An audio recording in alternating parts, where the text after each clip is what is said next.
မြတ်စွာဘုရားကဟောတယ်ပฏิရူပေဝတေထေတေမင်းကြီးပွားတွတ်တဲ့ခြင်းလို့ရှိရင်ကိုယ်နဲ့တင့်တော်တဲ့နေရာရွေးချယ်ပြီးနေထိုင်ပါတဲ့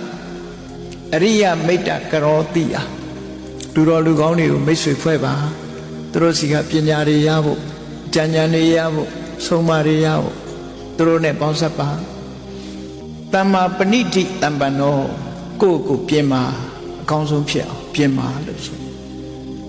ပုပ္ပိပုံညကတော်နရောအတိတ်ဘဝလည်းကုသိုလ်ကောင်းတွေလုပ်ခဲ့တယ်ဟောဒီ14ပါးလက်ပတ်သွားပြီဆိုလို့ရှိရင်တဏ္ဍဉ္ဉံယတောဂိတ္တိဒုက္ခင်စေတံဒေဝတတိအောင်မြင်ကြီးပွားမှုတွေအကုန်လုံးပစ္စည်းဥစ္စာတွေလည်းသူစီရောက်လာမှာပဲစားစရာတွေလည်းသူစီရောက်လာမှာပဲကြော်စောမှုတွေလည်းသူစီရောက်လာအောင်မြင်ကြီးပွားမှုချမ်းသာဒုက္ခတွေအားလုံးသူစီကိုရောက်လာလိမ့်မယ်လို့မြတ်စွာဘုရားဒီလိုဟောတာနော်အောင်မြင်ကြီးပွား14ပါးဆိုတာဒီလေးကိုဆိုလို့တယ်ပေါ့အဲ့ဒါကိုယ်တဏ္ဍာမှာရှိအောင်မရှိသေးရင်ရှိအောင်ကြိုးစားဖြစ်အောင်ကြိုးအပြင်အကြောင်းကတော့ရှားရမယ်အတွင်းအကြောင်းကတော့ကိုယ်တိုင်ကြိုးစားအောင်ဖြစ်တယ်ပေါ့